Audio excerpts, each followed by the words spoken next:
Bonjour à tous, bienvenue sur la chaîne. Aujourd'hui, on s'attaque à un cas pratique de subnetting, exactement comme ceux que vous rencontrez dans la certification officielle Cisco CCNA. Vous avez une adresse réseau 192.168.1.64/26 et vous devez la découper en deux sous-réseaux, un pour 18 hôtes et l'autre pour 10 hôtes. Vous savez pas où commencer, pas de panique. On vous montre tout. À la fin de cette vidéo, vous saurez choisir le bon masque, calculer les plages d'adresse et surtout éviter les erreurs de chevauchement. C'est exactement ce qu'on attend de vous dans l'examen Cisco CCNA. Prêt à booster vos compétences réseau? C'est parti. Alors, l'exercice est le suivant. Une entreprise utilise l'adresse réseau 192.168.1.64 avec un masque de sous-réseau 255.255.255.192. L'entreprise souhaite créer deux sous-réseaux qui contiennent respectivement 10 et 18 hôtes. Quel réseau permettrait d'y parvenir? Choisissez deux réponses. Alors l'énoncé est le suivant. Donc, on a l'adresse de réseau de base, c'est 192.168.1.64. Le masque initial, c'est 255.255.255.192. Alors, tout d'abord, on va calculer ce qu'on appelle le masque CIDR, c'est-à-dire ce /26. Alors, comment on le calcule? Donc, c'est simple. Je prends ma calculatrice. Alors, si vous voyez ici, on a 192, donc ça c'est en décimal, donc je vais le calculer en binaire. Donc je tape 192 ici. Donc là c'est en décimal, en binaire ça fait 1 avec 6 zéros. Donc ça veut dire qu'on a les deux premiers 1, c'est pour le réseau, et les 6 zéros c'est pour l'autre. Alors, si vous voyez bien ici, on a 3 fois 255. Donc, comme vous le savez, une adresse IPv4 est constituée de 4 blocs. Le premier, le deuxième, le troisième, le quatrième. Chaque bloc fait 8 bits et en tout, ça fait 32 bits. Donc ici, comme on a 255, donc c'est 8 bits. On a 3 fois 255, donc ça fait 24 bits.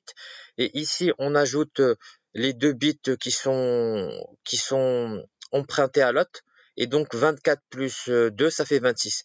Et donc ça nous montre qu'on a un masque en CIDR qui est /26. Voilà. Donc c'est ça la réponse. Alors l'objectif, c'est de créer deux sous-réseaux. Un avec 10 hôtes et l'autre avec 18 hôtes. Voilà. Alors, tout d'abord, si vous voyez ici au niveau de l'exercice, on nous donne 5 réponses et ces réponses, c'est soit en /28, soit en /27. Donc, il va donc falloir calculer les masques CIDR en /28 et en /27. Alors, pour le masque CIDR /28, on a un nombre total de 16 adresses et le nombre d'hôtes utilisables, c'est 14 hôtes. Pourquoi c'est 14 hôtes? Parce que on retire 2 au nombre total d'adresses, un qui correspond au réseau et l'autre qui correspond à l'adresse de broadcast. Pour le /27, on a au total 32 adresses au total et on a 30 hôtes. Parce qu'on retire deux adresses, une pour le réseau et l'autre pour le broadcast.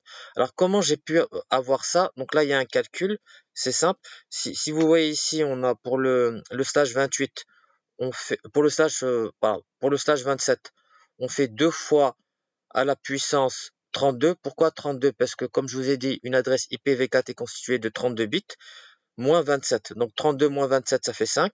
Donc 2 puissance 5, ça fait 32. Donc là, on a donc un nombre total d'adresses qui correspond à 32. Alors, on retire ensuite le 2. Pourquoi on retire le 2? Parce que on a une adresse réseau et une adresse broadcast. Et en tout, ça fait 30. Donc, le nombre d'hôtes, c'est 30 et le nombre total d'adresses, c'est 32. Alors, pour le /28, on fait toujours la même chose. Alors, 2 à la puissance 32 moins 28. Donc, ça fait 2 puissance 4. 2 puissance 4, donc ça nous donne 16. Donc, on a un nombre total d'adresses qui correspond à 16 et on retire 2. On retire, c'est-à-dire l'adresse réseau et l'adresse broadcast et ça nous fait donc un nombre d'hôtes utilisables qui est de 14. Voilà. Donc là, je vous ai expliqué le calcul.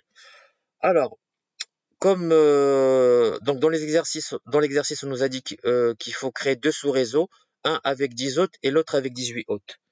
Alors, pour celui qui fait 18 hôtes, on peut pas l'utiliser pour le slash 28 parce qu'il y a 14 hôtes et c'est pas suffisant. Par contre, on peut l'utiliser pour le masque CIDR 27 parce que ça nous donne 30 hôtes. Et pour le 10 hôtes, on va utiliser le masque CIDR avec un stage 28 parce que ça nous donne 14 hôtes et donc les 14 hôtes sont suffisants pour les 10 hôtes. Alors, en résumé, pour les 10 hôtes, on va prendre le slash 28 qui nous donne 14 hôtes utilisables. Et pour les 18 hôtes, on va prendre le masque CIDR avec un stage 27. Ça nous donne 30 hôtes. Et les 30 hôtes nous permettent, sont utilisables pour les 18 hôtes. Voilà. Alors, par la suite, on va utiliser l'espace disponible. Alors, l'adresse réseau de départ, c'est 192.168.1.64/26. Alors, tout d'abord, on va calculer ce qu'on appelle l'incrément. L'incrément, c'est la différence entre deux réseaux successifs lorsqu'on découpe une adresse IP en sous-réseau. Alors, l'incrément, comment on le calcule? Donc, c'est 256 moins le dernier octet du masque. Alors, si vous voyez ici, le dernier octet du masque ici, c'est 192. Donc je fais 256 moins le dernier octet du masque, ça fait 256 moins 192, ça fait 64. Donc l'incrément, c'est 64. Et donc les sous-réseaux qu'on peut avoir, c'est 192.168.1.0. On ajoute 64, ça nous donne .64. On ajoute encore 64, ça nous donne .128. Et on ajoute encore 64, ça va nous donner .192.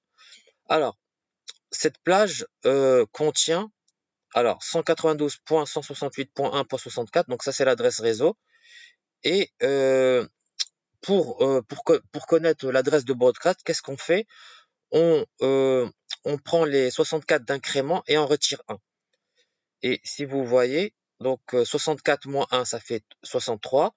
Donc là, je vais ajouter 63 à 64. Donc 64 plus 63 égale 127. Voilà. Donc là, on a l'adresse de broadcast qui est 192.168.1.127. Voilà, donc c'est comme ça qu'on peut avoir la plage. Donc cette plage va de 192.168.1.64 qui correspond à l'adresse réseau et ça va à 192.168.1.127 qui correspond à l'adresse broadcast. Voilà. Pour les hôtes utilisables, c'est .65 à .126. Donc on ajoute un ici et on retire un ici. Alors quand on crée des sous-réseaux, ce qu'il faut savoir, ce qui est très important, on commence toujours par le plus grand besoin. C'est-à-dire il faut toujours attribuer le plus grand sous-réseau en premier pour bien placer les places suivantes sans chevauchement. Alors, le premier sous-réseau, c'est le plus grand besoin. Et comme je vous ai dit ici précédemment, le plus grand besoin, c'est les 18 hôtes et c'est en stage 27. Donc on commence toujours par le plus grand besoin, c'est-à-dire les 18 hôtes. Il ne faut pas commencer par le plus petit besoin, c'est-à-dire les 10 hôtes. Il faut commencer par le plus grand besoin, c'est-à-dire les 18 hôtes et c'est en stage 27. Alors voilà. Donc là, donc le premier sous-réseau, c'est 192.168.1.64/27 avec un CIDR /27. Alors, cette plage contient, elle contient 192.168.1.64 et on va ajouter, si vous voyez bien ici, au niveau du /27, on a le nombre total d'adresses, c'est 32. Donc, on soustrait 1, ça fait 31. Et on ajoute 31 à 64. Et si vous voyez là, 64 plus 31, et ça nous donne 95. Voilà. Ça va nous donner 192.168.1.95. Donc là, dans le premier sous-réseau, on a ici 192.168.1.64. Donc ça, c'est l'adresse de sous-réseau. Et ça, c'est l'adresse de broadcast 192.168.1.95. Ça, c'est l'adresse de broadcast. Je vous ai montré simplement comment la calculer rapidement. Alors, pour avoir les autres, on ajoute 1 au dernier octet ici et on soustrait 1 au dernier octet ici. Et ça nous donne donc 192.168.1.65 pour jusqu'à 192.168.1.94. Donc là, c'est pour les 30 hôtes. Les 30 hôtes, voilà. Donc ici, pour le premier sous-réseau, donc c'est donc 192.168.1.64/27. Maintenant, pour aller au deuxième sous-réseau, là, il faut faire très attention. On prend ici la fin de cette plage qui correspond au broadcast et on ajoute 1 au dernier octet, c'est-à-dire 95. Donc 95 plus 1, ça fait 96. Alors le deuxième sous-réseau, c'est 192.168.1.96 et c'est un slash 28. C'est bien un slash 28. Si vous voyez bien ici, on a dit pour le deuxième sous-réseau qui contient 10 hôtes, on va utiliser un slash 28. Et ce slash 28 permet d'avoir 14 hôtes.